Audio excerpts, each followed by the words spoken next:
Tensions between Russia and the West are growing rapidly. President Biden considering deploying thousands of troops to Eastern Europe. The West wants to make Russia pay for its aggression, transgressions, and its invasion of Ukraine. The strategy is economic warfare. Back in February, the United States joined hands with like-minded nations in the world to put unprecedented sanctions on Russia. Since the beginning of the war, Russia has been hit with more than 11,000 coordinated sanctions.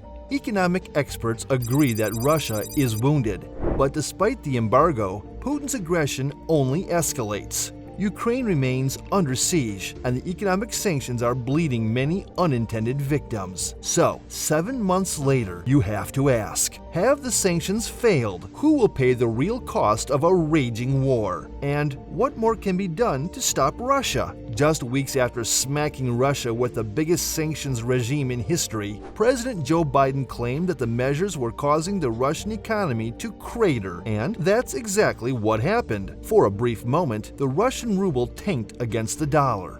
Multinational companies deserted Russia in numbers, and the country's economic outlook nosedived. An economic winter was predicted with hopes that the Russian economy will shrink by more than 15%. However, Russia responded with executive controls, and its economy proved more resilient than anticipated. The ruble's initial rapid depreciation was reversed. After Russia limited currency transactions, further help came as an unintended consequence of the sanctions. Since Russia wasn't allowed to import anything, the ruble kept on gaining strength. Now, it is officially the strongest performing currency of the year and is even stronger than it was before the sanctions. A fortified currency isn't always an indicator of a functioning economy, but other markers show why the Russian collapse hasn't happened at the pace it was predicted. Unemployment hasn't shown a noticeable surge, and 7 months later, Moscow's restaurants and bars remain busy as ever, and grocery shelves are stocked. Shopping malls are filled with people. The International Monetary Fund has revisited its initial gloomy forecast and now thinks that the Russian economy will contract by just over 4%. Yes, it's a massive fall, but much better than what was intended. The answer to whether the sanctions work or not is certainly subjective. However, the one indicator of failure is that even after months of sanctions, Russia is keeping the war going.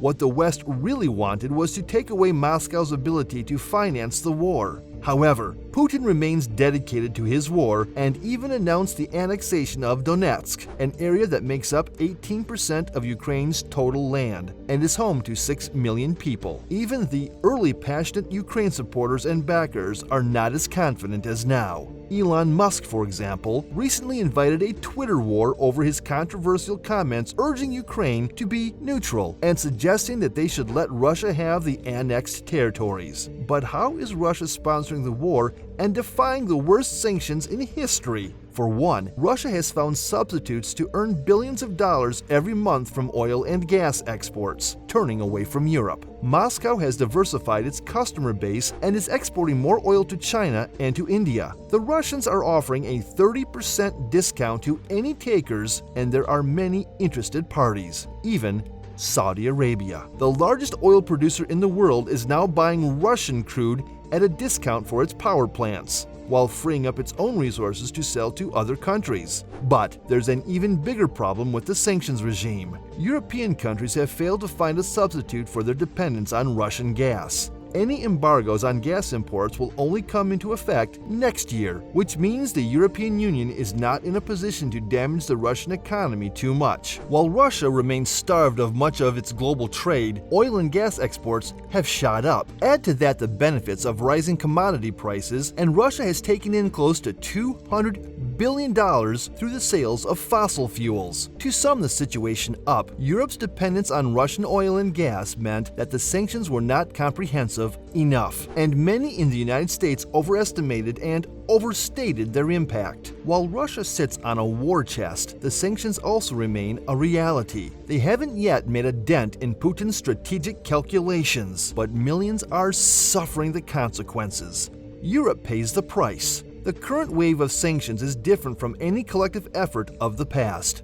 When Western nations took such measures on countries like Iran and North Korea, their own economies remained safe from any blowback. But the problem with Russia is that Europe needs its fossil fuels, and sanctioning Russia always meant there would be a retaliation. While Europe blacklisted Russia, it gave Putin the license to freeze Europe. The Kremlin's first measure was to slash 80% of the supply from the Nord Stream 1 gas pipeline. In all, Russia will cut 75% of its gas exports to Europe, and with winter approaching, governments are scrambling for alternatives. That is far from a straightforward task because in 2021, Russia supplied half of Europe's gas imports. In anticipation of the coming shortages, gas prices have soared to historic highs, and even though Russia supplies much less than before, it is making a bigger profit. Consumers in Britain now face the prospect of a 200% increase in their gas bills, while Germany is figuring out ways to combat the 3% decline in GDP after a ban on Russian imports. The political opposition in France is getting louder, and its leaders have labeled the sanctions ineffective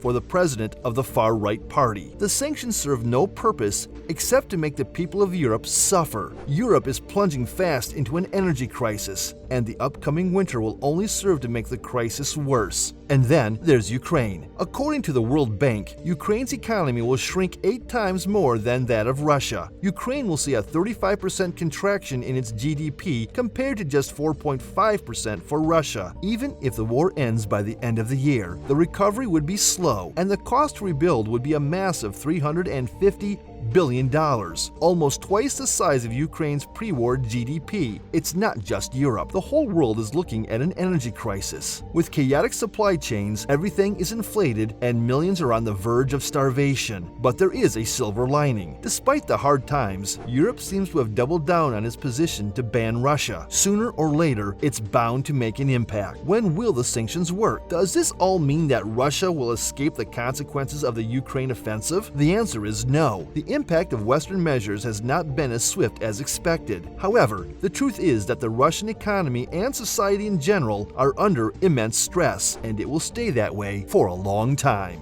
Ever since the Russian invasion, thousands of highly educated people have fled the country. Hundreds of foreign companies have stopped operations, and Russia has lost access to the technical expertise of the West. The economy has mostly survived on oil, but the model is highly unsustainable. Moscow has defaulted on its foreign debt for the first time in a century, and experts believe that 15 years of economic growth will be erased after the sanctions. Russia has officially reported a federal budget deficit of 900 billion rubles, which is equal to 8% of the country's GDP. The only problem is that none of it is happening quickly enough. To make that happen, the European Union needs to cut Russia's oil and gas exports altogether. Restricted purchases are keeping Russia afloat while not doing enough for the European economy. But now, we know that Europe is not ready for such a radical step just now, and a collapse cannot be expected until next year. It should be understood that the picture is not all rosy for Russia.